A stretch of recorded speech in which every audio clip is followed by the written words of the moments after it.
Greetings and welcome to the United States Transhumanist Party Virtual Enlightenment Salon. My name is Gennady Stoliarov II, and I am the chairman of the U.S. Transhumanist Party. Here we hold conversations with some of the world's leading thinkers in longevity, science, technology, philosophy, and politics. Like the philosophers of the Age of Enlightenment, we aim to connect every field of human endeavor and arrive at new insights to achieve longer lives, greater rationality, and the progress of our civilization.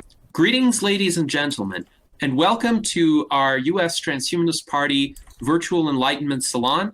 We have a fascinating conversation in store for you about the problems which face regenerative medicine, such as the need to attract investment in real-life projects rather than exclusively AI or digital ones. And this has been a problem that has been escalating within the longevity or regenerative medicine community because of the tremendous advances in artificial intelligence, which have led to a lot of researchers shifting their focus essentially in using AI to predict the outcomes of certain treatments or certain interactions in the real world, as well as, for example, screen for drugs that are potential candidates for going through clinical trials to treat a particular disease. And while these advances are highly promising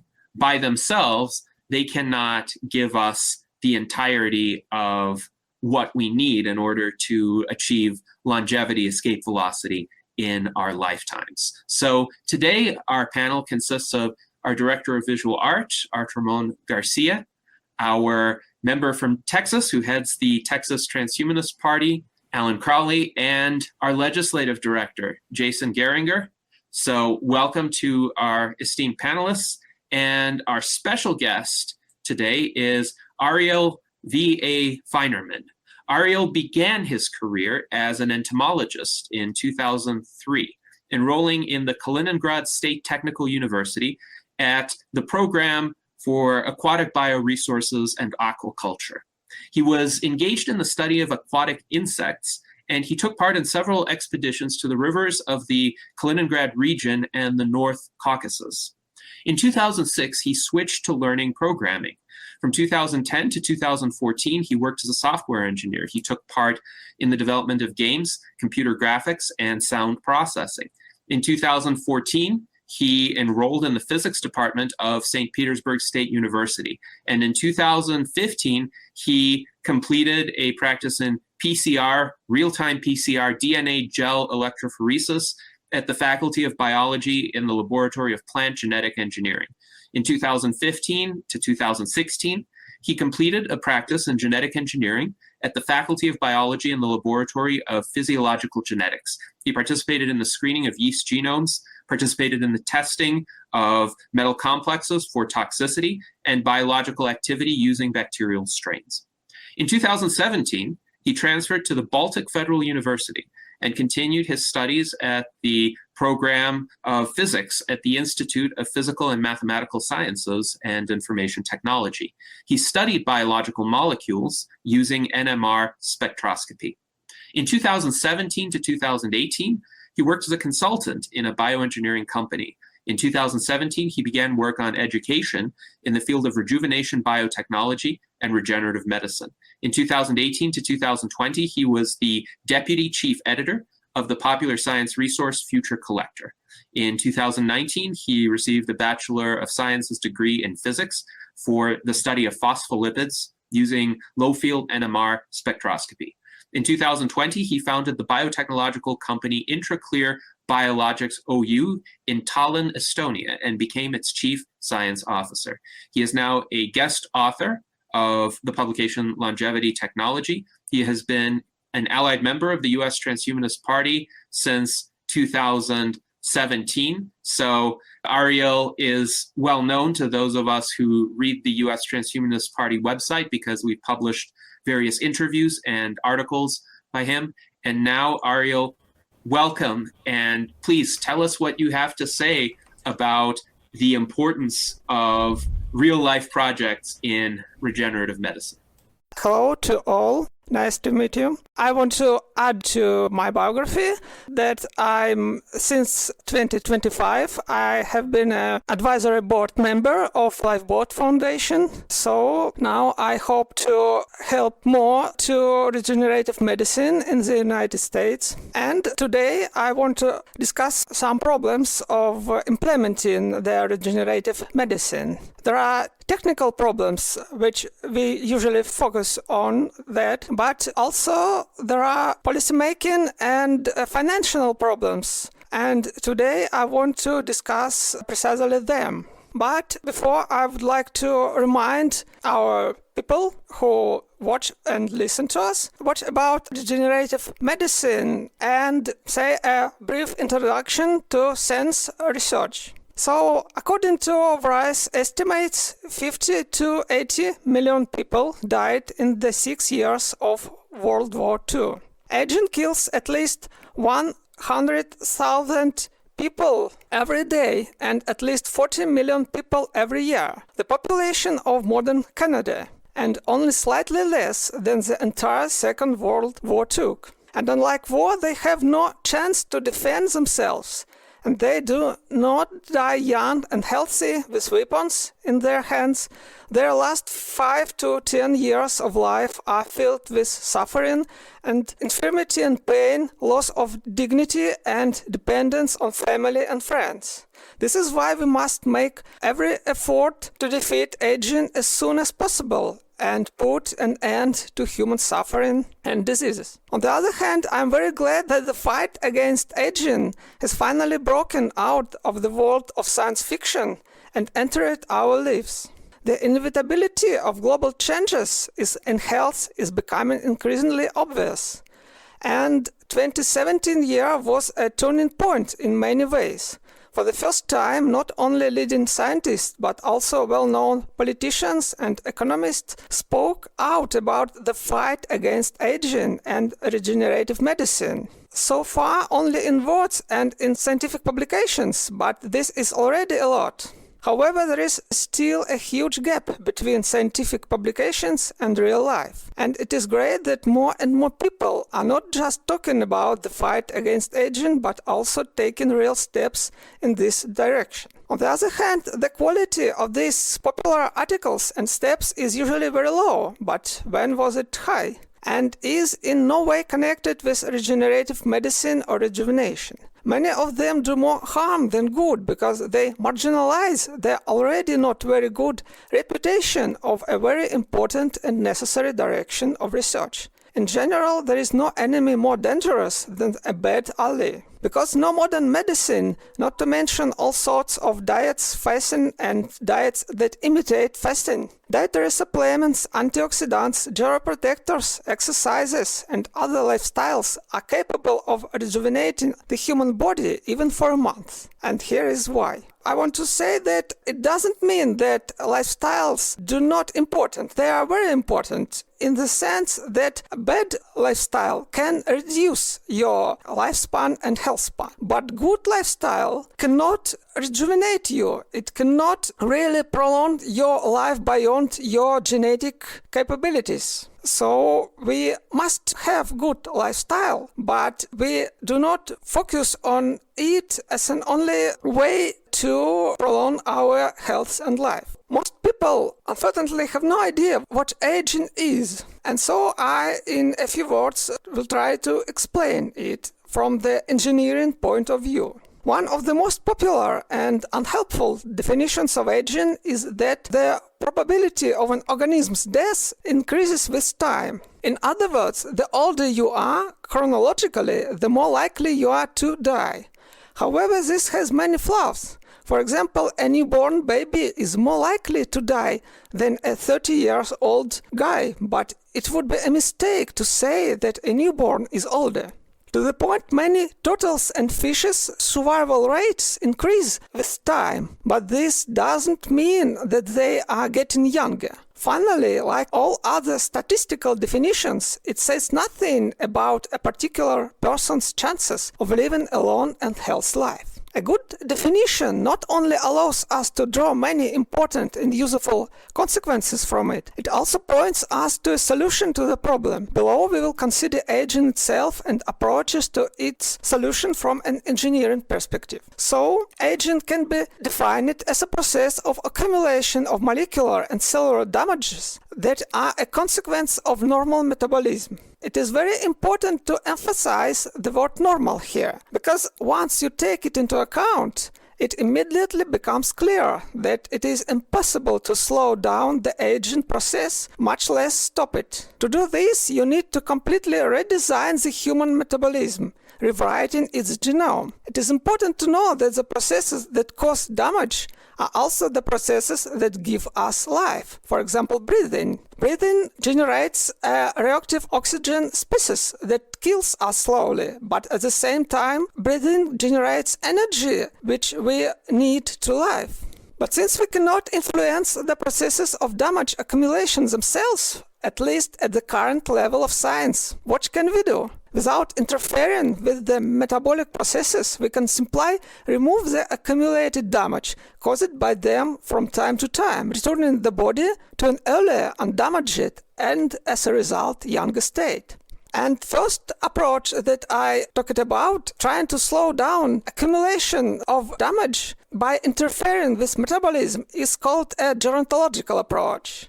And unfortunately, it is widely accepted in academic community. The second approach, so-called damage repair approach or engineering approach, or in other words, it can be called a regenerative medicine, is, in my view, the best approach because it does not touch our metabolism, leaves it untouched, but at the same time it clears out all damage that causes aging pathologies. And at first glance, the idea that reversing aging, rejuvenation, is not just the easiest but also the only possible way to combat it seems paradoxal. But think about what is easier, to build a machine that never breaks down, or to repair it in time. Never to litter a room, or to clean it in time.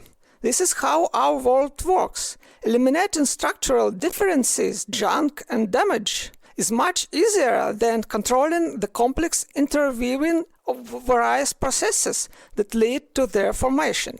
Moreover, we don't even need to know the structure of the car and the purpose of the things in the room. All we need is another working car and a clean room. By comparing a broken car with a working car and a dirty room with a clean room, we can find out what parts and things we need, what needs to be replaced and what needs to be thrown away. Another good news is that we don't have to fix all the damage. For example, we don't need to varnish every scratch on the car and look for every speck of dust in the room. We just need to keep their level below critical so that the car can drive normally and the room is comfortable to live in. And the second difference between gerontological and engineering approach is that in gerontological approach, when we accumulate some level of damage, you cannot lower it. You only can slow down to accumulation of future damage. So people who already damaged and old, they cannot benefit from it. But in engineering approach, because it is about reversing, not slowing down aging, people at any age can benefit from it, because when we remove damage, all our biochemical processes return to normal state. We remove structural changes, the damage. And so structurally, this rejuvenation person is almost identical to the really young person. Okay, this is the essence of the strategies for engineered negligible senescence, or SENS, that Dr. Aubrey de Grey proposed in the beginning of the century in 2007 year. I hope everyone from you know about it, so I will not talk about it too deeply, because today's conversation is not about technical problems, but mainly about formal and financial problems. But I want to give you an example of the third approach to treating aging, so-called geriatric approach or compensatory approach. This approach is widely used in current medicine, and it is quite effective in the beginning of the aging, but then in medicine becomes less and less effective. I hope you now understand why modern medicine, not to mention pseudo-rejuvenating technologies, can do nothing about aging. It does not eliminate its causes, molecular and cellular damage. It is based on a compensatory approach, intervention in the malfunctioning metabolic processes, and compensation for its numerous symptoms, with an equally numerous number of drugs. In its final form, it involves bringing the biochemical and functional biomarkers of an old and sick organism to those of a young and healthy one, without changing its structural features. But all these pathetic attempts to cope with the Lernaean hydra of a huge number of interdependent processes are doomed to failure in advance, and all it can do is only slightly smooth out the symptoms of aging, slightly slow down their progression, and ultimately only prolong the patient's suffering. The compensatory approach for the purpose of rejuvenation can be compared to regularly pouring gasoline into a leaky gas tank. It's an example of treating Parkinson's disease with levodopa, or even worse, turning on the afterburners on a worn-out engine. For example, it is like growth hormone injections in middle age. Let's consider, for example, such an aging pathology as arterial hypertension, high blood pressure. We know its true cause. The walls of arteries and vessels are rigid because of glucosapine crosslinks and other interprotein crosslinks. In fact, there is another cause, calcification of the vessel walls, but it is largely a secondary damage that occurs because of a general increase in the level of calcium ions in the blood as a reaction to chronic inflammation. And its cause, the senescent cells, can be eliminated by senolytics. Moreover, glucosapine crosslinks themselves are a source of a chronic inflammation. The only reasonable method of treating hypertension seems to be dissolving glucosapine and returning the walls of arteries and vessels to their original youthful elasticity. But modern medicine does not yet have such drugs. Modern medicine only alleviates or compensates its symptoms by directly lowering blood pressure. It has dozens of different methods and even more different drugs in its arsenal. Some of them dilate blood vessels, relaxing their smooth muscles. Others reduce the heart rate. Others remove excess of water from the circulatory system, reducing its osmotic pressure. All of them have a lot of contraindications, incompatibilities with other drugs, and side effects. Well, what did you expect? Interference in metabolism, and a broken one at that, does not work well. Not to mention that they do not eliminate the main cause. Yet pharmaceutical companies with quixotic resignation continue to pour billions of dollars into developing more and more drugs that don't work. Why they do this is another question, one that deserves a separate lecture. In the regenerative medicine of the future, based on the elimination of primary types of damage, everything will be different. Since hypertension is caused by interprotein crosslinks, the only way to treat it will be to break them. Of course, there will still be different therapies, differing in quality, price, and effectiveness, but their principles of work, dissolving, breaking glucosapine crosslinks, and the end results, normalization of blood pressure, will be the same. As a bonus, you will get smooth elastic skin without wrinkles, because interprotein crosslinks are a main cause of skin wrinkles. And since glucosapine accumulates slowly, such proceeds will be needed only once every few years. Okay, this was a brief introduction into regenerative medicine, and before I will proceed to the next section, I ask you to ask questions if you have them. Yes, thank you very much, Ariel, for the introductory part of your presentation. I will just ask one question, and then I will invite the panel to ask additional questions. So, do you think, based on the progress in regenerative medicine that you have observed in the course of your career, that we are on track to reach longevity escape velocity within our lifetimes? Aubrey de Grey himself states there's about a 50% probability in his view of longevity escape velocity being attained 12 to 15 years from now. Do you agree with him, or do you think he's being overly optimistic given the current rate of progress? I don't like to talk about time frames because success in any area, and especially in scientific and engineering progress, is not a function of time. It is a function of our efforts. So it's completely dependent not on time, but on our efforts. The more efforts we put on it, the better our chances. So I don't like to talk about time frames because of that reason. I think that current efforts are not enough to be over-optimistic, but I can see some light, especially in the past few years. So I only think I can say is that within the next 10 years there will be enormous shifts in medicine. But whether they will lead to longevity, escape velocity or not, I cannot say. I am not a god and I cannot see a future. But I can put my efforts to bring these things to reality. So I think the only thing I have to do is not to predict the future or talk about time frames, but constantly push our efforts to make it a reality. Yes, thank you for that answer. And I understand there are a lot of uncertainties in terms of the time frames in which these advances will arrive or are likely to arrive. And some of these uncertainties also have to do with non-scientific factors like societal, economic, political factors.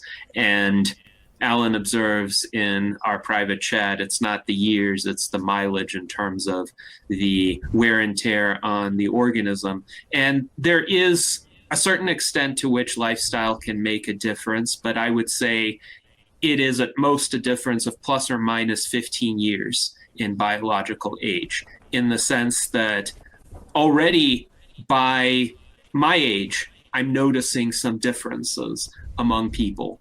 And the differences may be a bit paradoxical. So, for instance, I run quite a lot, but I don't run the same amount as ultra running champions. I see some ultra running champions who are my age, who have placed very highly or won 100-mile races, who do climbing, who do a lot of extreme sport activities. So they do the running for a different reason than I do. I do it for longevity and health. And I notice they do look older than I do. They look more weathered. They even have other features of biological aging, which are surprising because they're still physically fit. They're still very capable. They could outrun me in long distances and they could do certain things that I couldn't, but they are biologically older than I am. So they did something through excessive wear to their bodies.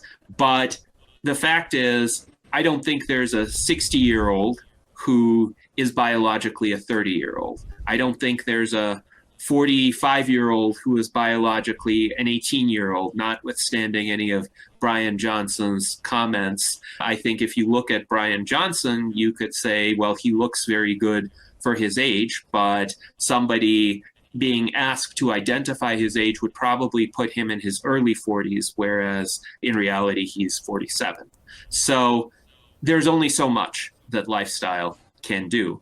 And I think it's important to stress that point to anyone who thinks they're going to live past the age of 130 based on healthy lifestyle alone.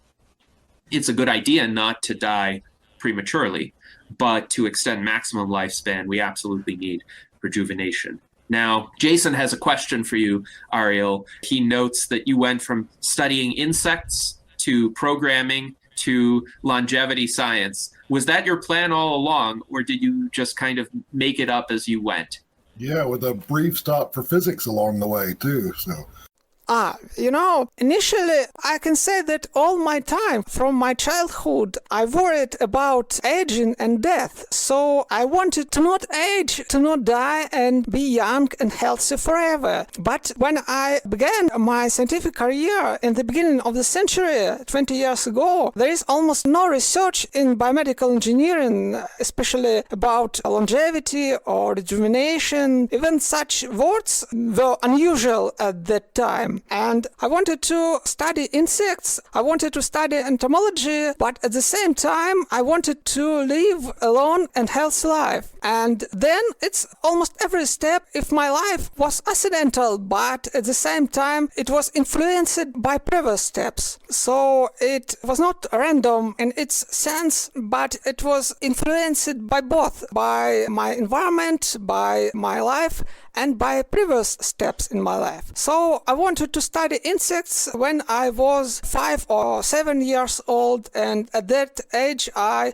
of course, do not think about aging and death. At that age, children usually don't understand their own mortality. While when I grew up, it became clear that I will age and die somewhere in the future, and especially it was clear when I was 13 years old, and it was a big shock for me. And then I thought about various possibilities to prolong my life. And when I was 18, I wanted to study bioengineering or biophysics, something like that, but there is no such programs in my hometown. And then I decided to go to the field that I already know, the entomology, but it became quickly clear that I lost interest not in entomology itself, but in the university where I live. Also, not only there are no programs for bioengineering, but also there are no dedicated programs for entomology. And I studied aquabiology. And then after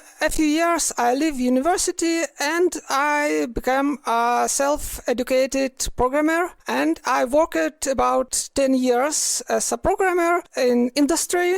And then I decided to return to science. Within that 10 years, there was a big changes in perception of longevity and rejuvenation, and I could see that there are chances to make a change in the world. And I thought to choose a field of science, educational program, strictly speaking, which will give me the more possibilities. And I chose physics because it's the most fundamental science that give you opportunity to work in almost every field, from pure mathematics to bioengineering, chemistry, biology, or medicine. I hope you know that the majority of Nobel Prize laureates in medicine and physiology were physicists or chemists by their education, and molecular biology is at most discipline that is a science that will be built by physicists mainly.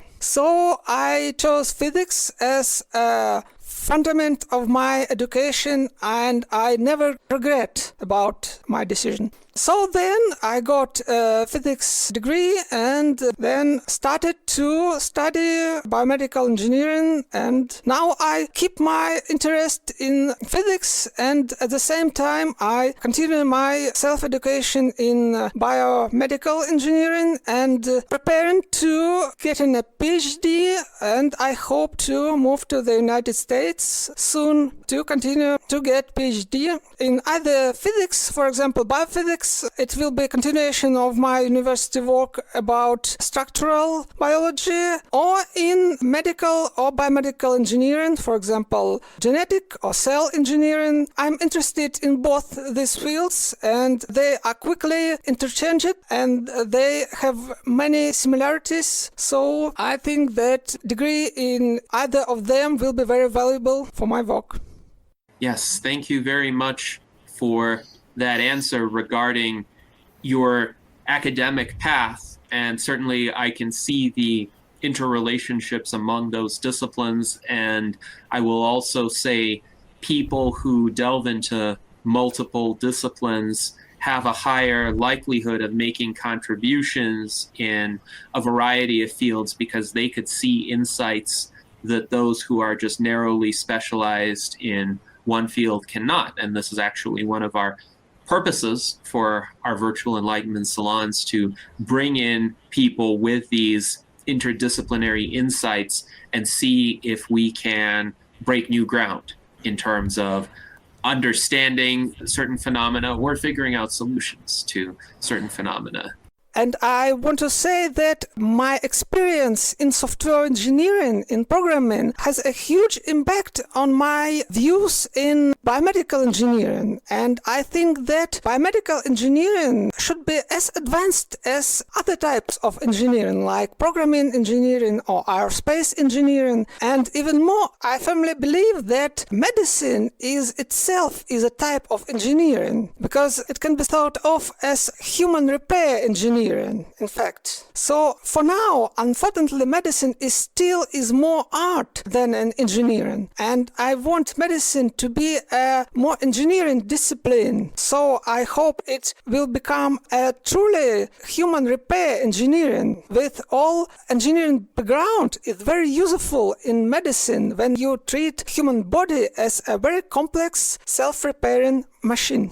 Yes, indeed. And I will also note that Aubrey de Grey got his start in his career path as a programmer, and I think that was crucial to get him to recognize the merits of the engineering approach toward combating aging, because he saw that people who were just pure biologists, they were more focused on just understanding aging and the processes of aging and not so much in intervening them or fixing them. So he brought a much needed, fresh and different perspective from an engineering background and approach. So thank you for that discussion. Please proceed with the next part of your presentation. Okay, now we will talk about problems with governmental funding of regenerative medicine. If you take a close look at National Institutes of Health or National Institutes of Aging funded work, well, you will find hundreds of publications about obesity, lifestyle, air pollution, and their impact on longevity. Don't you know that obesity, smoking, and much drinking of alcohol is bad for you? How can this information may help us create a new cure against cancer or atherosclerosis? Do we really need another one work on it? Also, you can find many publications about calorie restriction and various genetic manipulations on worms and other model organisms that mimic it. Calorie restriction is everywhere, while we know for 20 years that calorie restriction doesn't work for humans and high primates. For example, in 2015, $500 million was given to projects like a large randomized trial of vitamin D, omega-3 fatty acids, and cognitive decline. It's not a joke, it's a real research work. You can find more on the site of National Institutes of Health. All that is useless because you cannot use it to produce working rejuvenation therapies. Only a small part of this work is useful in the sense of defeating aging. Do you know what is the most interesting? It's all your taxes, all your money. Now you know that. And for example, the budget of National Institutes of Health is constantly growing. And in 2025, it is almost $5 billion. And unfortunately, the grant system of National Institutes of Health do not check for what this money is spent on. For example, my former scientific advisor several years worked in National Institutes of Health. And they said to me that they found that when you enter this system, you can get money for nearly everything. People really got money for studying butterflies in Amazon rainforest, for example, and only they have to do is to write somewhere in the end of this article that this work may help create medical treatment somewhere in the future. And this is enough for National Institutes of Health. So it is quite difficult to get grant from National Institutes of Health. But when you inside this system, when you already enter in this system, you can spend governmental money for nearly everything. And I think it's very bad because National Institutes of Health is a health organization. It's a medical organization. And I firmly believe that they have to spend their money only on those research that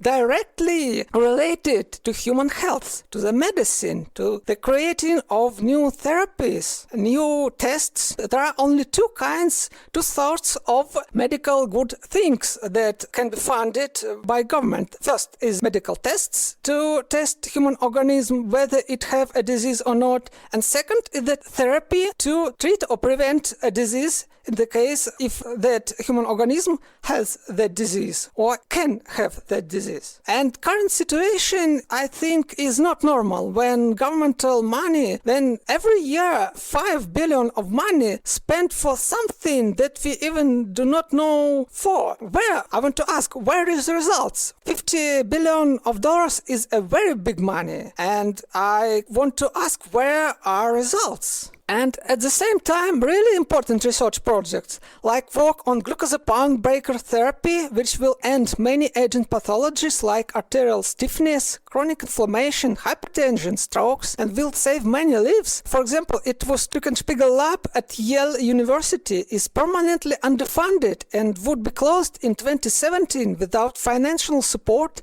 from SENS Research Foundation and German entrepreneur Michael Grave. Likely, they finally found an investors, and now they spun out a company called Ariel Pharmaceuticals. Unfortunately, they are still in a stealth state, and I many times have tried to reach Aaron Cravens, their CEO, but he rejected an interview, unfortunately, because they are not ready for disclosure their information about this therapy. But he promised that they will make a statement soon, so we wait for them. And finally, the cost of implementing the walk-in rejuvenation treatment, for example, in old mice, the implementing all the SENS program in old mice, so-called robust mice rejuvenation, would by current estimates be only 1 to 2% of the Apollo program. And the same amount of money, about $500,000, was already spent on sirtuins, which have obviously produced nothing. If you remember, there was such a company Sirtrix and such genes called sirtuins that allegedly could prolong human health and life, and this research was led by David Sinclair,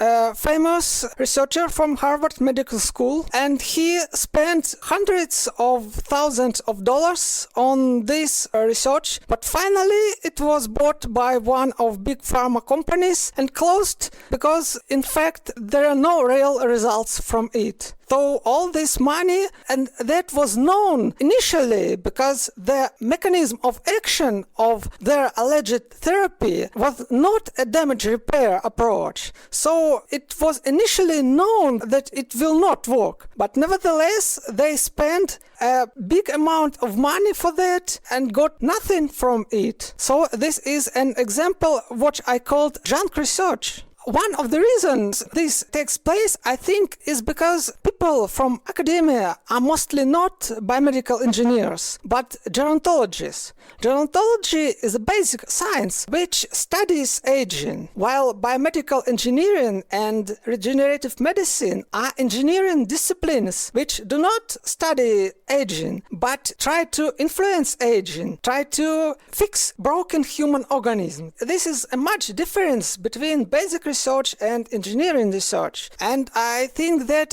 unfortunately, still in academia and in governmental agencies in the United States, the most of the positions are taken by classic academic researchers, classic gerontologists, who are not interested in results, who are interested in academic careers, in publications, in Hirsch Index, in various grants, in their perception by other members of academic community, but they are clearly not interested in curing people. They are not interested in caring of patients. And I think that we need a change. Of course, academia must have basic researchers. I do not want to say that basic research is bad. No, basic research is very good because it's a fundament to all other research and engineering. But these people have not to work in governmental agencies who spend money on things that must have direct results related to human health.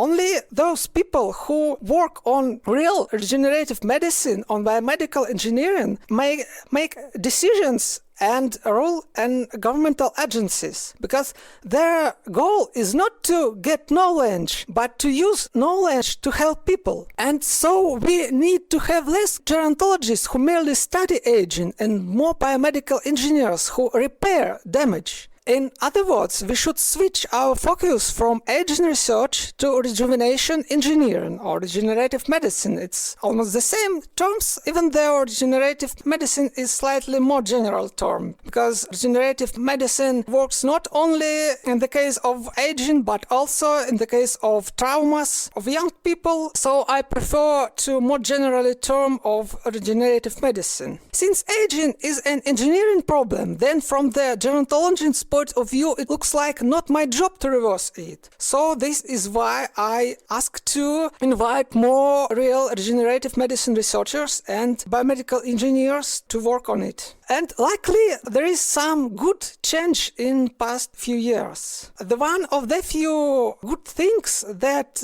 past White House administration leaves to us is Advanced Research Project Agency for Health, or ARPA-H. It was established in 2021 as a $6 and $5 billion agency and is meant to be the biomedical equivalent of the Defense Advanced Research Project Agency, DARPA, known for developing GPS and the Internet. As at DARPA, a small group of program managers will have considerable freedom to choose many of ARPA-H's efforts and specific awardees. Unlike National Institutes of Health, it didn't initially ask for long applications full of supporting data, just 3 pages outlining a vision or major goals and how to achieve it. There's a big difference, because ARPA-H is work not in academic like National Institutes of Health, but in industrial way. It works as an industrial company, biomedical company, and it's very good because it allows it to achieve great results in very short term. In contrast to DARPA research, which is meant to help the military, ARPA-H projects aim to improve the health of all Americans. And even more, unlike National Institutes of Health, when all applicants must have academic positions in the United States, the applicants to ARPA-H, they need not to have academic positions, and even foreign citizens can apply for contracts in ARPA-H. So this is a very, very good idea. And if ARPA-H successfully follows its namesake's history, the backbone of the agency will be its programs, so-called programs, led by a so-called program manager who conceives an idea, then assembles an outside team of scientists to carry it out with funding that might be $100 million or even more. And teams selected by ARPA-H, funded with contracts rather than grants, will work closely with the agency and could have awards pulled if they don't meet milestones. It's a different way of thinking, and it's not for everyone. They estimate only 10 to 20% of academic researchers will find it appealing. And I think that this paradigm that ARPA-H uses is very good for any types of engineering, and especially for regenerative medicine, because it's not like in National Institutes of Health when you are getting to this flow of almost free money and you work for many years without any results. In ARPA-H, you must write a report every 6 months, and if you do not meet your promises, you will pulled out of the program. And I think it's very good because it will keep away all these academic researchers who just want to make their academic careers and not create real results. And unfortunately, a new administration fired out Rene Vegin, director of ARPA-H, who built this agency. In fact, this is normal because every new administration usually changes directors of governmental agencies. But the issue is that René Weggen was the best person to rule this agency, and they still do not find a new director of the agency. So if someone from the US officials listen to us, I ask them either to return René Weggen to her position or to find someone as genuine as her, because it slowed down the work of this amazing agency. And I would like to say that this ARPA-H agency is a really amazing, wonderful endeavor which can be compared to Apollo project for its importance for the United States economy and science and healthcare. Okay, so if you have questions about this section, I will be glad to answer them. Yes, thank you very much, Ariel, for this part of your presentation and discussing some of the poor incentive structures that have historically characterized funding of medical research. Particularly, you mentioned the NIH grant project. And it's interesting because various scientists have complained to me and to others that the NIH is notoriously unwilling to fund projects that may be extremely effective in the long term for reversing biological aging, but they are uncertain in terms of their outcomes. So there could be a long research time frame, and then at the end of that time frame, from one's initial vantage point, it's not really clear whether or not that research will succeed. And the NIH, per my understanding, grants about 20% of the applications that it receives. So about 80% of the scientists who apply for grants do not receive the money. But it's interesting that sometimes the criticism that I hear is that the NIH is very conservative. They only want something that will bring near-term results, and those could be incremental results, but they could say, especially to politicians or to taxpayer advocates, oh, we've been spending taxpayers' money wisely. See, here's this published paper that arrives at certain conclusions. But you also said the NIH sometimes funds speculative research, like potentially research on butterflies, where the grant application says, well, someday this could be translated into medicines. And on the one hand, an argument could be made, oh, there are plants and animals, especially in remote parts of the world, that could have properties that could be beneficial for human health, and it would be good to study them and understand those properties and their potential applications. But at the same time, I would also agree that that is not the most direct path, and that is not the path that is most likely to succeed to getting us to longevity escape velocity in our lifetimes. So why do you think the NIH is more likely to fund the butterfly research, which is very uncertain as to the medicinal applications, as compared to, say, SENS type damage repair research, which also has a long time frame and some uncertainty, but could provide some significant benefits if it succeeds? What do you think is happening there in terms of the thinking in the agency?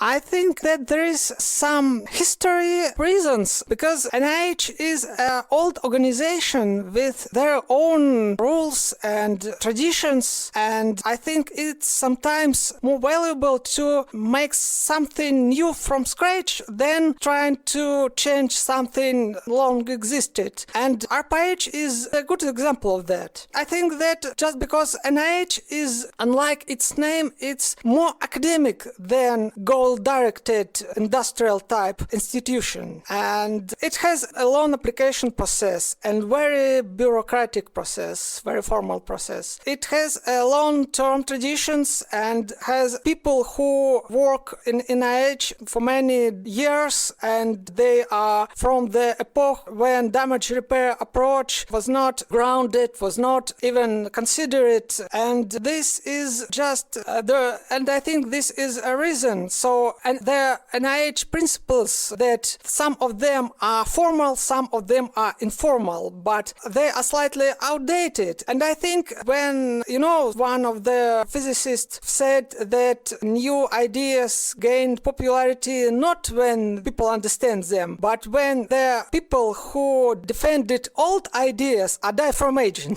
So I think that NIH will change when a new generation of researchers who from the beginning study regenerative medicine and biomedical engineering will take positions in it, but we cannot wait for that, and I don't want that any of them die.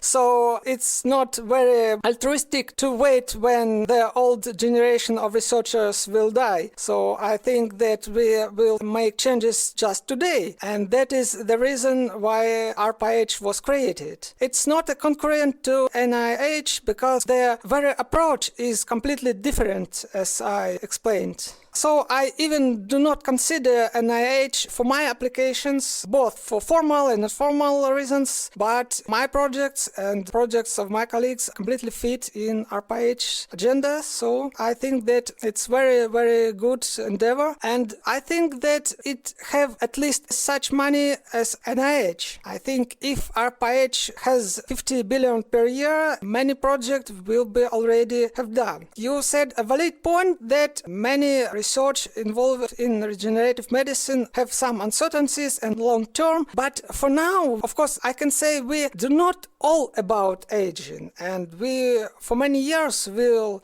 not know all about aging, but I can say that we know enough about aging to treat it and to at least begin to create therapies that will reverse it. And the idea of longevity escape velocity, as you know, is not to create a 100% effective therapy from the beginning, but to create a therapy that will somehow help people, and this will buy some years, and these years will allow us to create more effective therapy that will buy even more years, and this step by step we will reach the state when we completely defeat aging. So we already know enough to do many things, and I will in the next section give you a few examples of the companies and their technologies that already can cure incurable diseases, but they cannot get money for that. So I think that ARPA-H have to be a first priority agency for the White House administration. I hear everyone that about artificial intelligence, and that Trump and Elon Musk and other people in the United States who make politics, they constantly talking about artificial intelligence and their importance, and that we need to invest in it, but unfortunately no one of such high-level persons talk in the same way about regenerative medicine and healthcare. I cannot see such talks, and I think we have to talk about it. We have to write an open letters to White House administration, to policymakers, to senators from American Congress, to any influential people you know, so that this problem will be constantly pushing to this. So this problem will be constantly on our screens and newspapers, and I think this is very important. Yes, thank you for that answer. And now, Alan, I know you have several questions, so please go ahead. No, thank you, Ariel.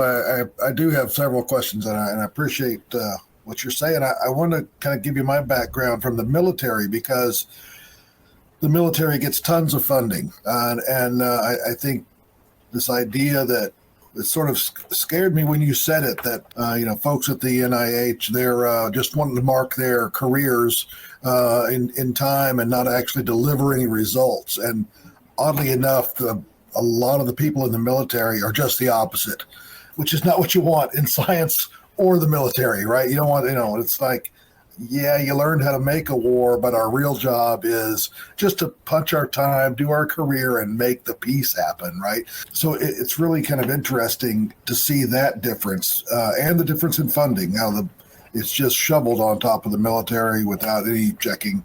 And yet basic research, which, I guess nobody wants to go up in front of Congress and say, well, we've found 10,000 ways that a light bulb doesn't work, like that's, we are really onto it. They want to be having, which is the basic research, right? We need all of that basic research to find out these materials don't work. These materials don't work. These two, they combine. We can make that work. Anyway, that's just not a popular call to say we've been researching this for years and we still haven't found anything. Right? It's counterintuitive, but that's where the real breakthroughs come in. And yeah, I think that one place where the Army or the military has been really good is in this thing, creation of what's called a Tiger team, which I think is actually from Deming, the guy that Deming's 14 points about industry, but the military picked that up. They have Tiger teams to this day. But the idea is to bring in several experts, personnelist, a logistician, an operator, an intelligence expert. All these people come together to really build a team about how to do something.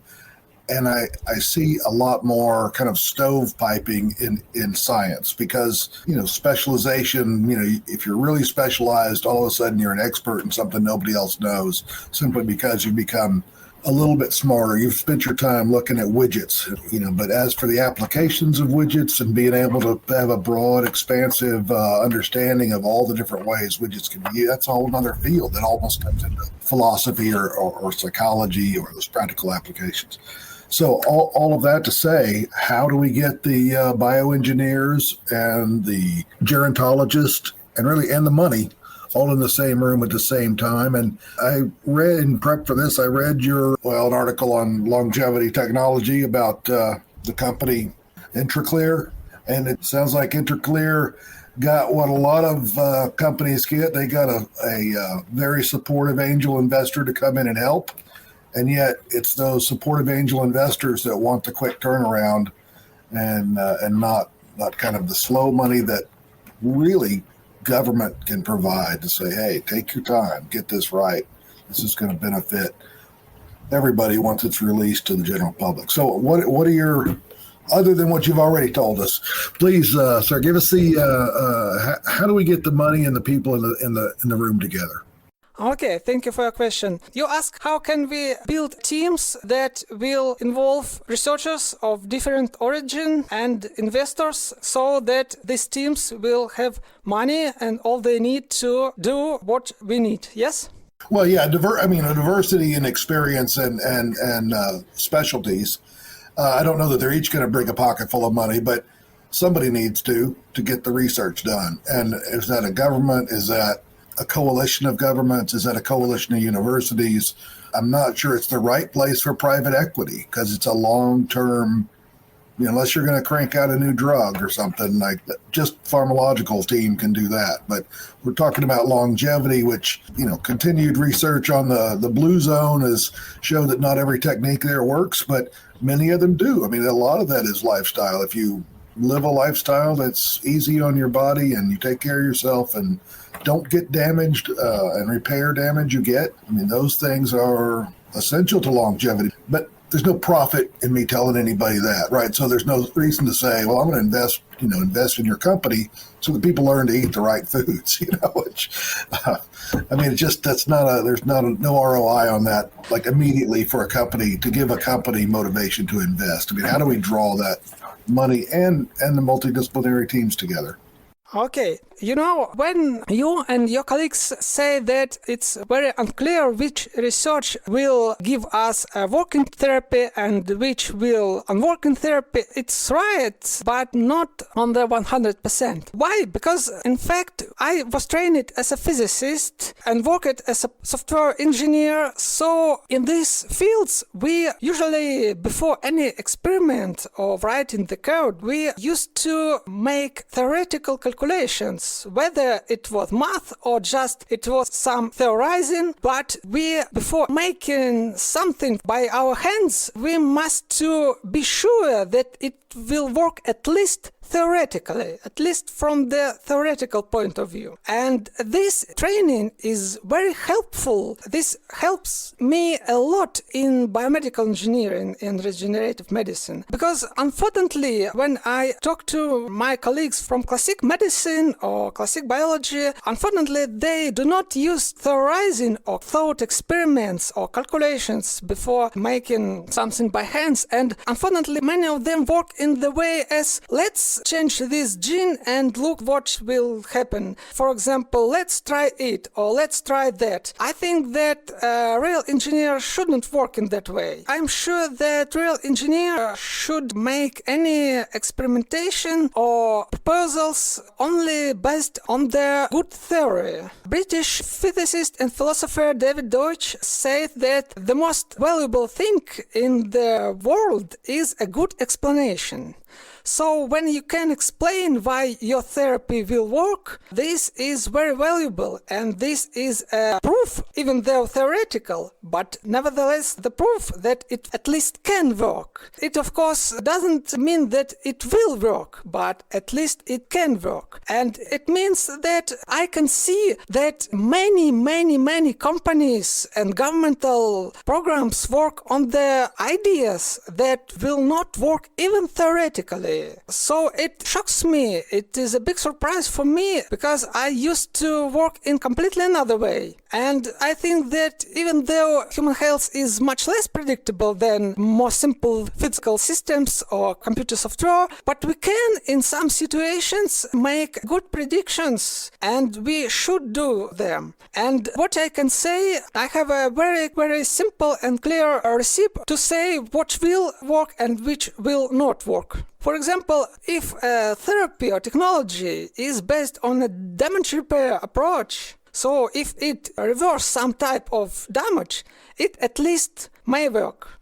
And we should put some effort to test it. But if it doesn't clear any type of damage, and merely interfere with metabolism to influence some metabolic pathways, we should not even try it, because it's completely useless. Not at all, in the sense that, for example, there is some exception. Look at chronic inflammation. The main cause of chronic inflammation is senescent cells that produce various types of inflammatory molecules that influence other cells, and these cells become, this is a secondary senescence, so-called replicative senescence, and in such a way inflammation spreads across the human organism. And so only truly working way to get rid of inflammation is senolytics therapy, so the therapy that kills senescent cells. But in some cases, one apple spoils the bunch.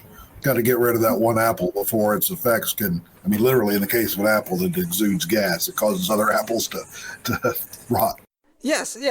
Yes. But for now, most anti-inflammatory drugs work in another way. They block the receptors of these inflammatory molecules. So they interfere an inflammatory pathway somewhere near its end, not the beginning. And the consequence is that inflammatory molecules is spread across organism and do harm, but not such a big harm as if we do not block these inflammatory receptors. And the problem is that when we stop to take these anti-inflammatory drugs, for example, aspirin or something, another inflammatory quickly return. So we suppress not the inflammatory process, but the reaction by the cells and tissue to that inflammatory molecules. So we need to indefinitely, constantly take these anti-inflammatory drugs. And the more importantly, not all inflammation is bad. For example, when we have some sort of trauma or infection, inflammatory may be good to suppress the cause of this disease. But anti-inflammatory drugs do not distinguish between good inflammation and bad inflammation. So in general case, anti-inflammatory drugs do not really help people. They only slightly decrease the harm done by chronic inflammation. But they may be good, for example, in the case of acute inflammation. For example, if a so-called cytokine storm, you know that condition. When, for example, people caught some infection and it caused a huge burst of inflammatory molecules, and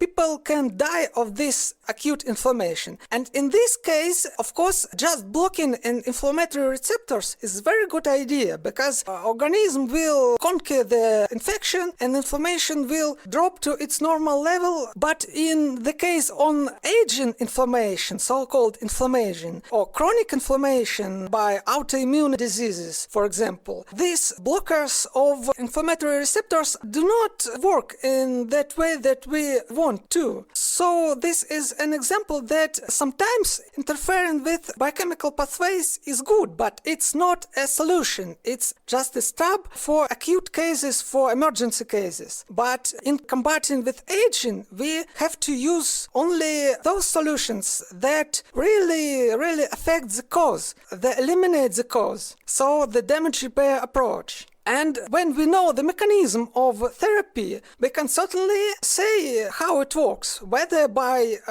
damage repair approach or by interfering with metabolism. And I think that in the case of long-term results, in the case of really defeating aging, we should put most of our efforts into damage repair approach therapies. So, in fact, when we're working on the therapy, we cannot guarantee that it will work, but by knowing its mechanisms, we at least know the chances that it will work as expected.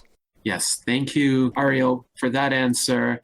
And I do have a bit of a follow-up to Alan's question. So, getting some gerontologists and more engineering-focused scientists and investors in the same room has actually been tried several times before, most notably by Calico, which was established by the founders of Google, as well as now Altos Labs, which is funded in part by Jeff Bezos, but also Yuri Milner.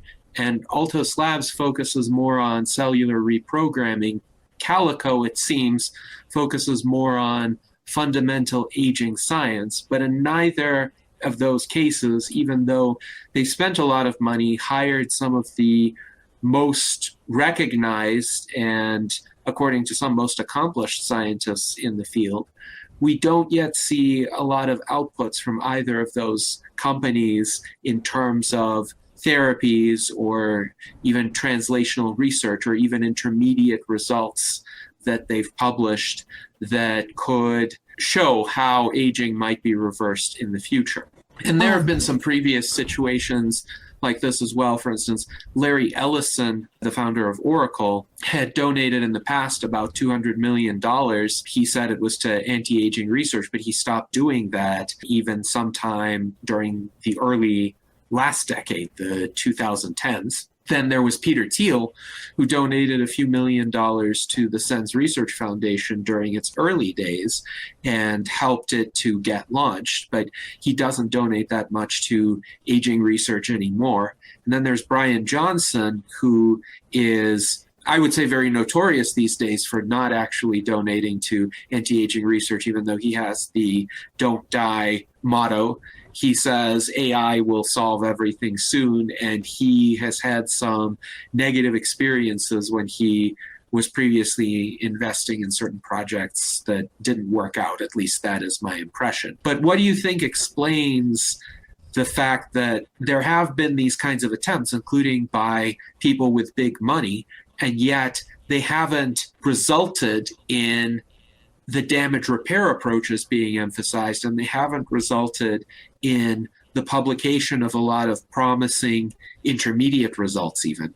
Yes, I can comment it in a few words. The case with Calico easily explain it. They fail just because they hire basic researchers to directors' positions. And in fact, all their research was directed by basic researchers. And Dr. Aubrey de Grey said about it almost 10 years ago. So it's no surprise. It's no surprise. Much more surprisingly to me that almost every case when some wealthy people try to fund some anti-aging research, in almost every case they spend their money not on the damage repair approach, but on the classic gerontological approach. And it's quite surprising to me, but it may be because how people who do not know anything about regenerative medicine medicine will decide to whom he will give his money.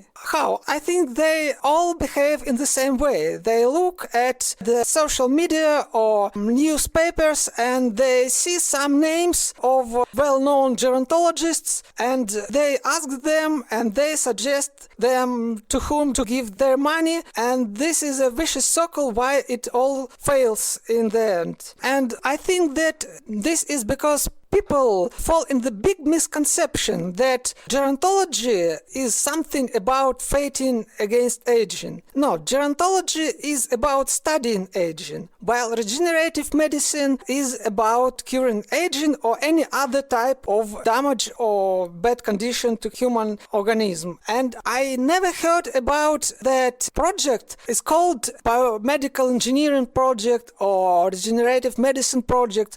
All of them are called something like anti-aging project or aging project, and I think it's the reason why all this happened. And I already said about that. We can switch focus from gerontology to regenerative medicine and state that it is an engineering. And one of the problems is that anti-aging and anti-aging research is seen by many biomedical engineers as quite marginalized field, and many biomedical engineers whom I know personally do not want to associate themselves with this field, with anti-aging, with longevity, with all these words and groups of people. They work on real regenerative medicine that will really reverse aging, but they never said about their work as anti-aging medicine or something like that. They call like work precisely biomedical engineering or regenerative medicine. And this is, I think, the reason why these things happen. The people who really work on anti-aging treatments do not call these anti-aging treatments and do not be associated with that field. Mainly for historical reasons, probably.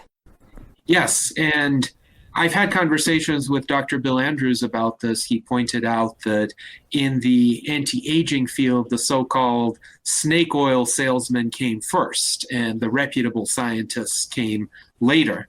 But there has been a kind of reputational stain on the anti-aging field because initially, say in the early 1900s, it was associated with a lot of quacks and charlatans who would sell substances of dubious validity marketed as anti-aging substances, and sometimes they would have damaging components like cocaine, for instance, or various poisonous substances. And unfortunately, that tainted perception still lingers in certain corners of the scientific community. Now, Alan does have a follow-up question in terms of wealthy individuals who used to fund anti-aging research to a significant extent, whether or not it was funded optimally. And he wonders, did they stop funding that research altogether, or did they stop funding it publicly? He also wonders maybe the wealthy have their own teams working on this just for them. And on the one hand, we know that Brian Johnson has a medical team of his own, but that medical team is very openly discussed, and primarily they are there to set up various diagnostic procedures, measure biomarkers, monitor for unforeseen consequences, intervene if there's the need to do that. So Brian Johnson has a very clear personal health optimization goal, and this medical team is doing that for him. What do you think about others who have previously taken an interest in funding anti-aging research? Do you think they have their own medical teams? And do you think those teams are also focused on damage repair to some extent? So Larry Ellison, interestingly enough, was recently given praise for his appearance, and even Brian Johnson praised him. Larry Ellison is 80 years old. And if you look at pictures of him, he looks like he's 65. So if there's this plus or minus 15-year difference between chronological age and biological age, Larry Ellison may have maximized the, let's say, slowing down of biological aging that could be achieved using today's technologies. But do you think this is more widespread than commonly known, or are they just using techniques that everybody knows about and they just have more money to devote to that?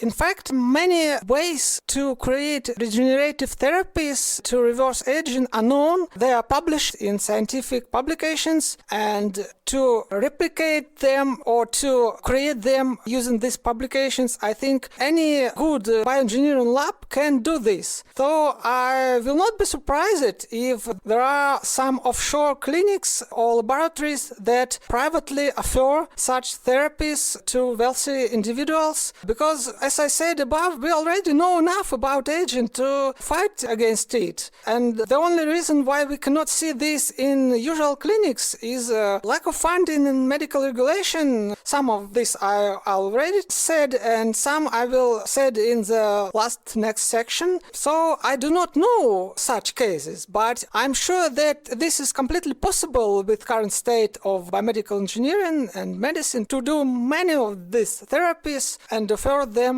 privately. Yes. Thank you for that answer. And I think right now it would be a good idea to proceed to the next part of your presentation. So please go ahead. Okay, next is problems with private investing. Previous was governmental funding, and now problems with private investing. And I think that the private sector should play a lead role in funding rejuvenation therapies, but unfortunately, what we can see, in my opinion, it's very terrible that many so-called digital health companies receive 20 to 50 millions of dollars, while vet bioengineering companies, which work on true regenerative therapies that can cure incurable pathologies, cannot get a miserable 5 to 15 millions of dollars to finish their work. I can name two companies which have wonderful technologies. First is Oisin Biotechnologies, is an American company led by Gary Hudson. You know them, I hope. And I talked to them a few months ago, and he said that they struggled to find a needed amount of money to finish their gene therapy against senescent cells and against cancer.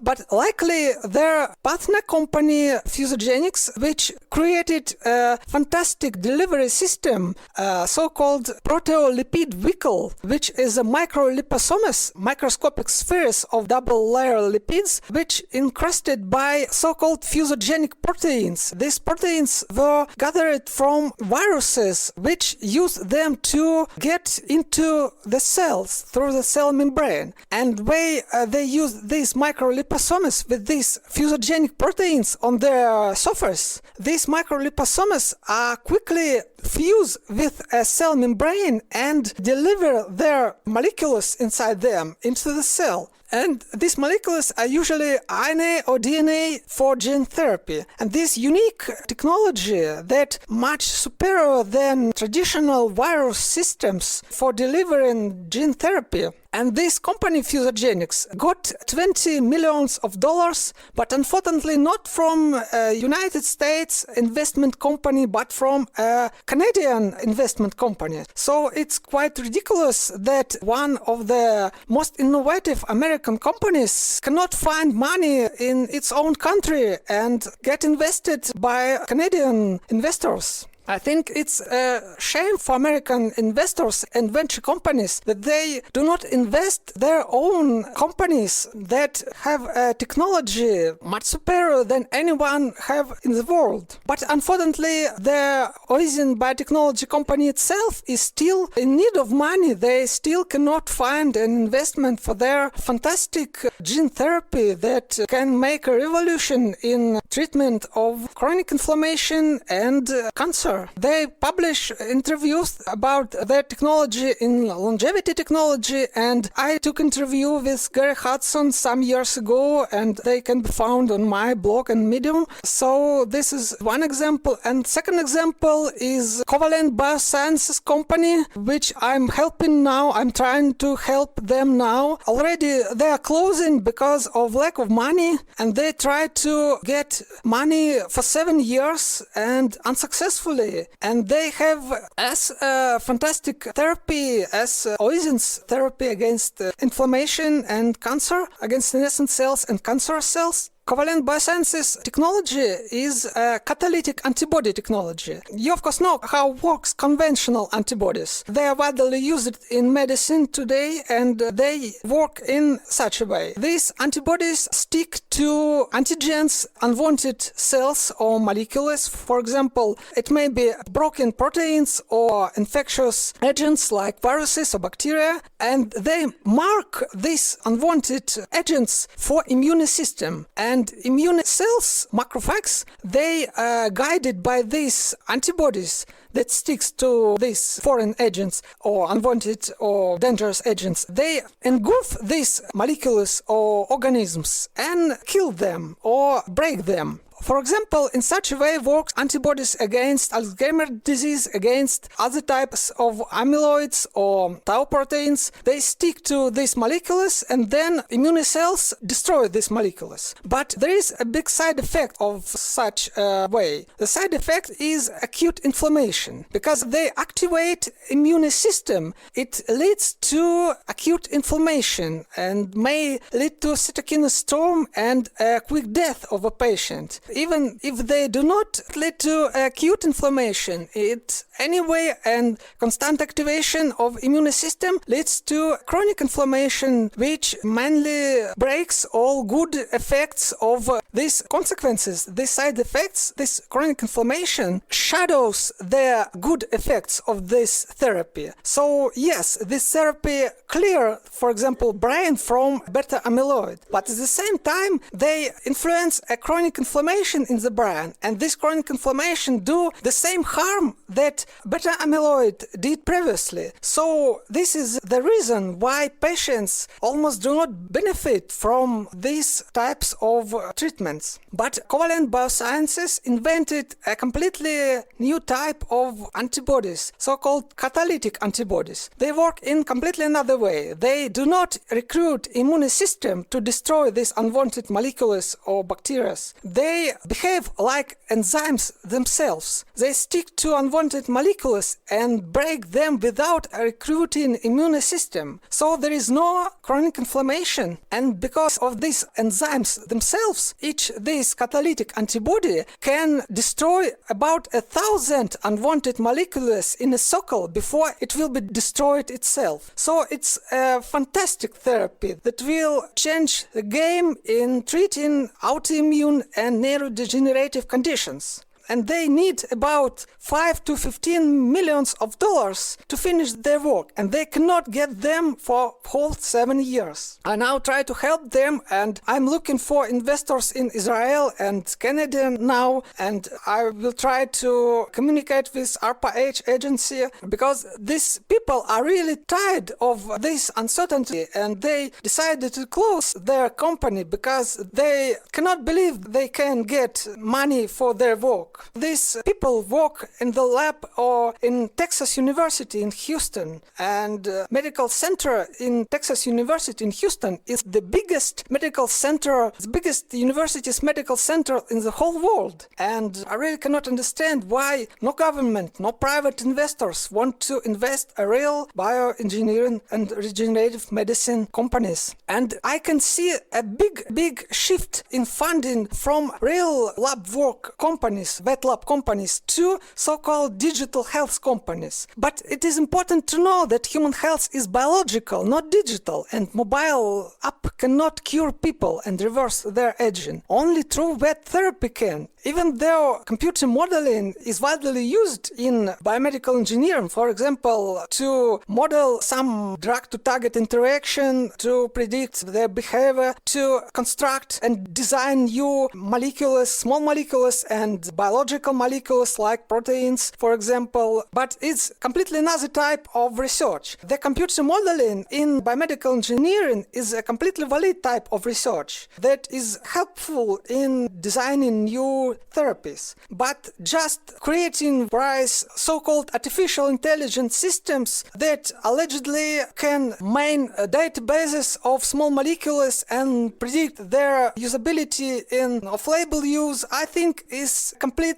waste of money, because we cannot get any new information from this. We just spend electricity, computer resources, and investors' money for nothing, in fact. And such things harm our economy and healthcare. And how many more people must die to change the investors' attitudes towards true regenerative medicine? And I think there are two reasons why investors are in favor of so-called digital health companies as opposed to vet bioengineering companies. One of the reasons is just a lack of knowledge and a misconception. Because investors is just the people, and many of them do not have enough knowledge in physics, biology, bioengineering, medicine. They think that an artificial intelligence and so-called digital health is very popular now. Everyone talk about them, and they think that it's cool things because people talk about them, and they want to invest in cool things, and they invest in them just because of lack of knowledge. The other reason is much more dangerous, because these people, these investors who invest in this kind of companies initially do not want to get useful results. All what I want is to invest in a company, some money, then make a bubble from that company,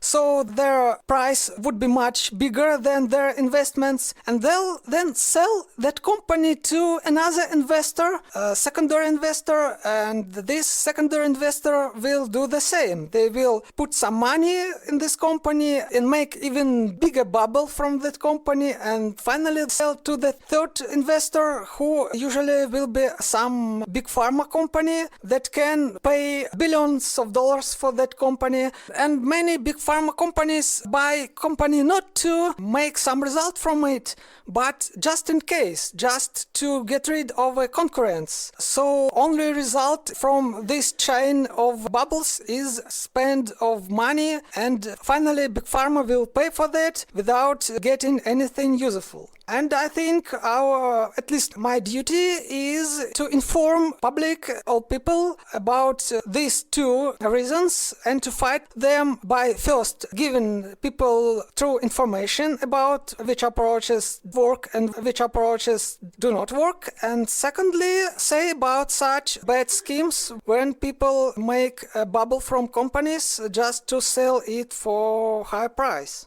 And on the one side of the spectra is such an amazing companies like Oizin Biotechnologies and Covalent Biosciences, and the other side of the spectra, for example, I will not name these companies to not make them free advertisement, but you all know them, and this company get really big money, hundreds of millions of dollars. For example, one of these companies got $20 million from Jim Mellon without any supporting date, and for what? And the CEO of this company pretend to be a researcher, but in fact his Facebook is full of photographs from conferences, airports, gyms, and beautiful girls, and at the same time he has more publications than many real researchers. My colleagues who invented these amazing catalytic antibodies from Covalent Biosciences, for example, and he's only 45 years old, and it's a shame from my point of view. Okay, before I will continue the last section about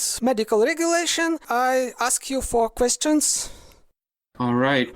Thank you, Ariel. And I will note that you are to be applauded for your efforts to save Covalent Biosciences, and this seems to be a larger tendency within the field of longevity, that funding has greatly diminished over the past several years, especially around 2022 to today, compared to the preceding 5 years or so. The funding has really dried up, and so a lot of companies or charities that focus on wet lab research are experiencing difficulties attracting either investors or donors, and this does need to change. And we in the Transhumanist Party would urge for more funding for such research from any sources. And if you are a private individual with the means to support such organizations, please do so. I'll also ask Art Ramon if he has any questions before we move on.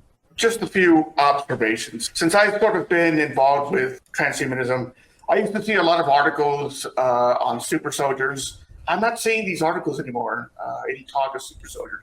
And one of the reasons I thought they were sort of wanting, let's say I was a person involved in DARPA H, I would want superhuman super soldiers to send them out into deep space. And, in deep space, it could take forever. So you want someone with, a long lifespan.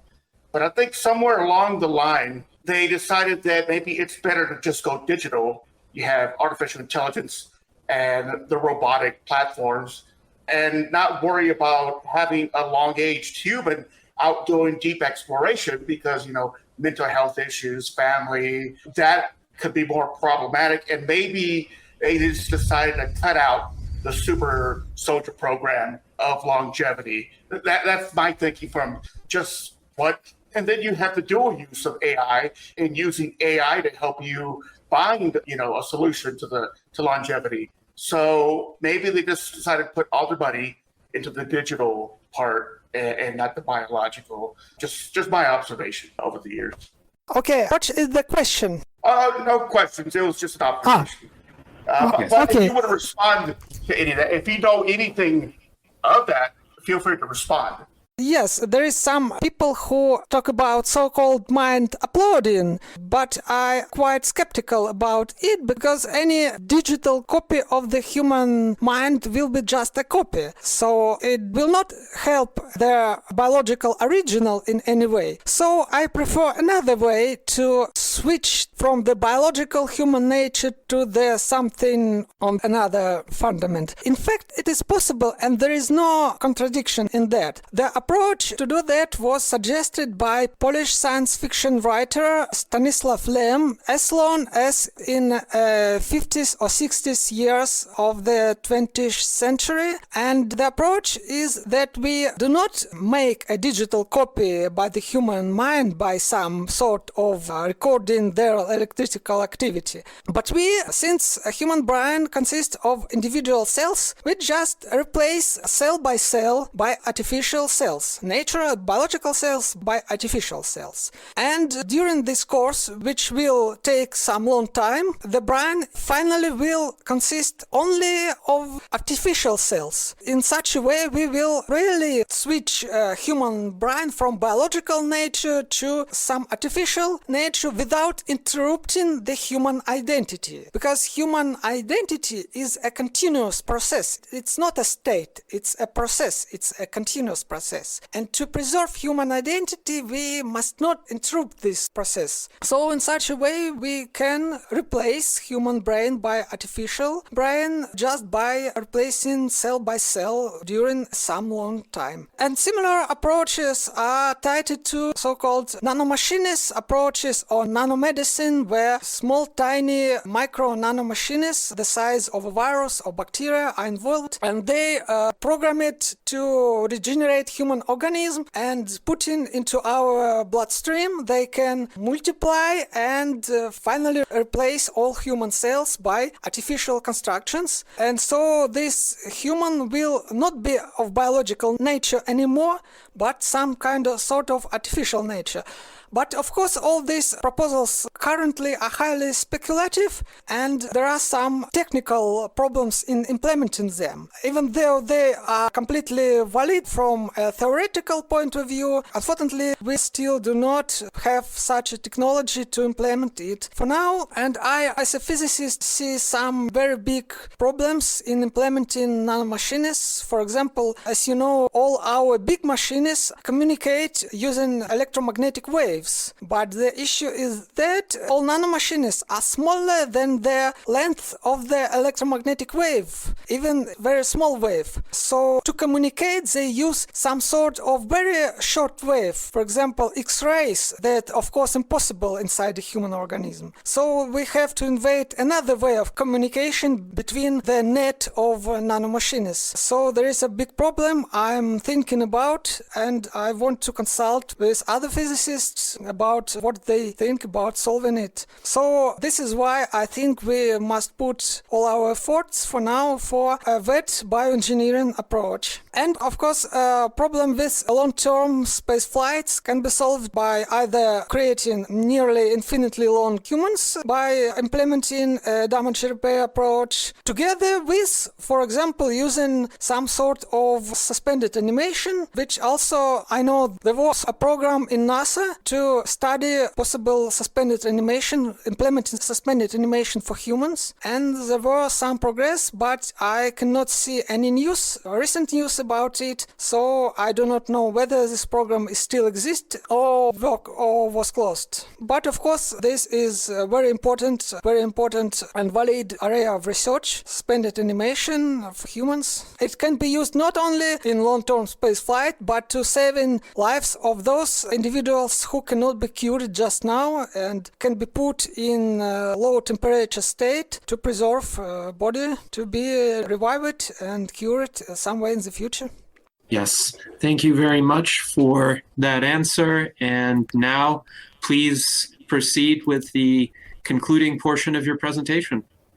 Okay, this is not in fact a conclusion. I hope the conclusion will be given by you. I will finish my conversation with a fifth part of it, and it is about problems with medical regulation. And I think that it is another problem, very big problem. One of the main problems, I think, is excessive medical regulation, which causes lack of translational research, especially in Europe, UK, and the US. The irony is that these countries make almost all biomedical research on our planet, and some guys calculated that bringing new therapy to the US market now costs about $2.5 billion and 15 years on average. Even they on average cannot tell us the whole picture, and some new therapies like immunotherapies for cancer, for example, or gene therapies for life-threatening conditions were approved in merely 5 years. These numbers are scary. One issue is that these rules for clinical trials were written and had some sense for the pharmaceuticals therapies based on small molecules whose behavior and whose side effects are really hard to predict. Unlike them, biological therapies, or so-called biologics, can be designed to be metabolically inert because they just eliminate the key damage. They do not need to interfere with metabolism, so it is much easier for them than usual to avoid side effects and interactions with other therapies. For example, gene therapy does not inhibit your liver enzymes or overload your kidneys like many small molecular treatments. They consist of the same molecules, RNA, proteins, lipids, like human organism. Thus, when they have done their job, they are just quickly degraded by cells or machinery. So all biologics consist of the same building blocks of the same molecules that all other molecules in human organisms. So there is no difference between them. And when they done their job, the cell machinery like ionases, cell enzymes like ionases, proteases, lipases, they break all these components of the gene, cell, or immune or enzyme therapy to their primary molecules, and they are used again in the human organism. So this new common medicine uses completely different repair-based rather than compensatory approach and needs completely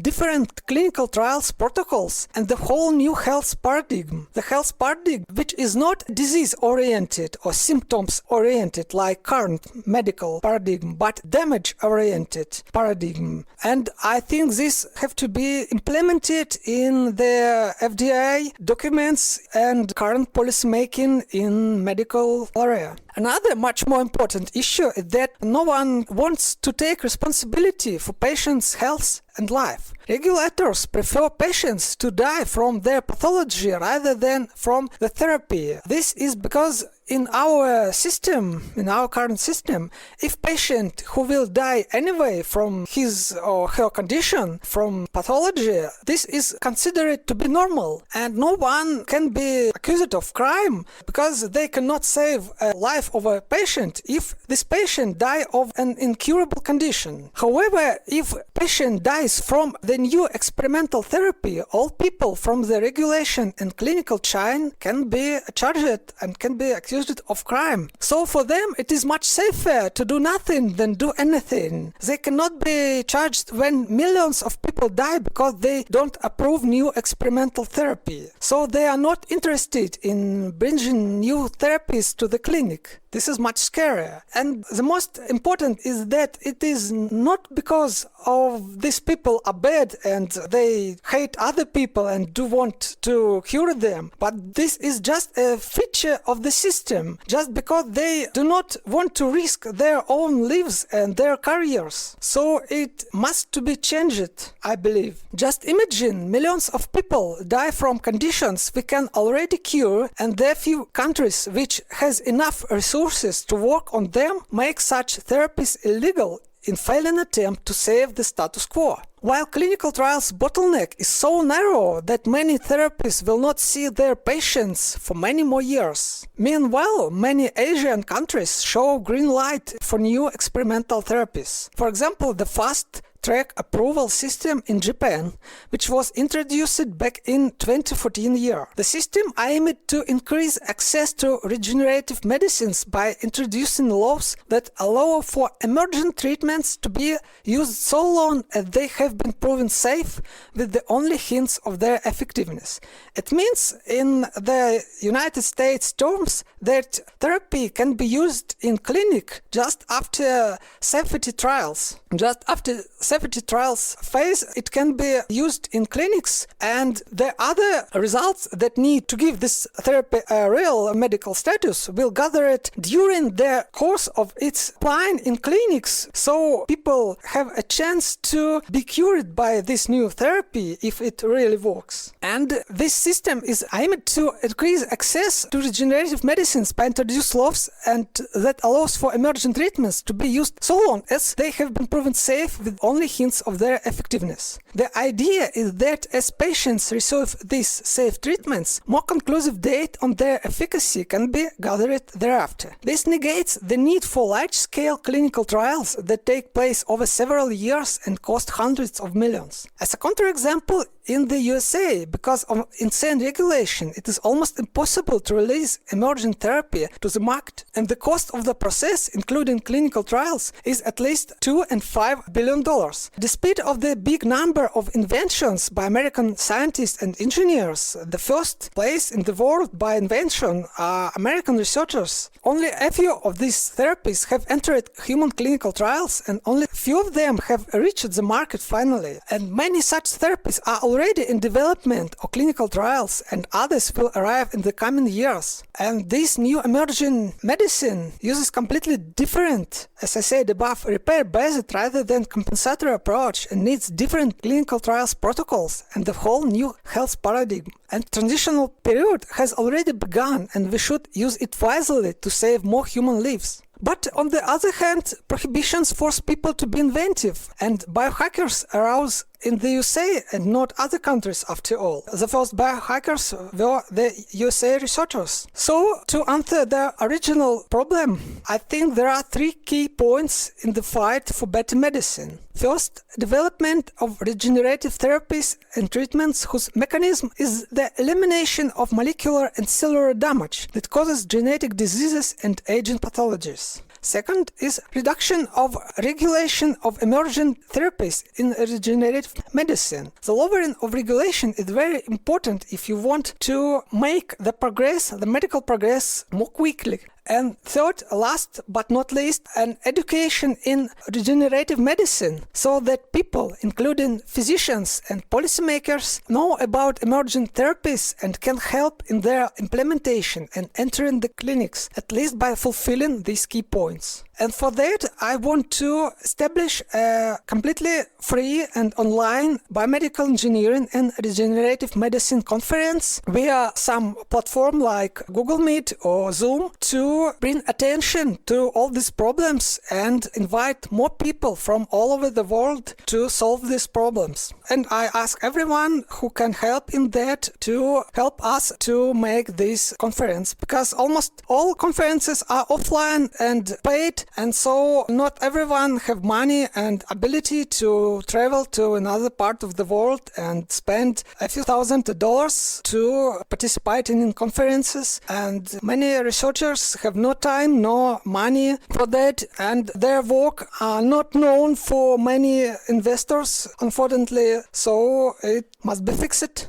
And finally, I want to say that if any of American policymakers, government officials, or private investors now listen to us, I would be glad to help all you as a consultant to make America more healthy and better. Thank you. Yes, thank you very much, Ariel, for that very thorough presentation where you covered the various facets of the problem we're seeing in terms of regenerative medicine and the field of longevity more broadly not making as much progress as we would like. And you covered both the scientific aspects of this, the lack of investment in or appreciation of the damage repair approach, as well as the political aspects with grant-giving agencies like the National Institutes of Health, as well as the excessive regulation of new medical procedures, devices, drugs, therapies that stand in the way. And then, of course, there's the broader problem of public opinion and how to get the broader society to support these endeavors, because I think politicians respond to public pressure.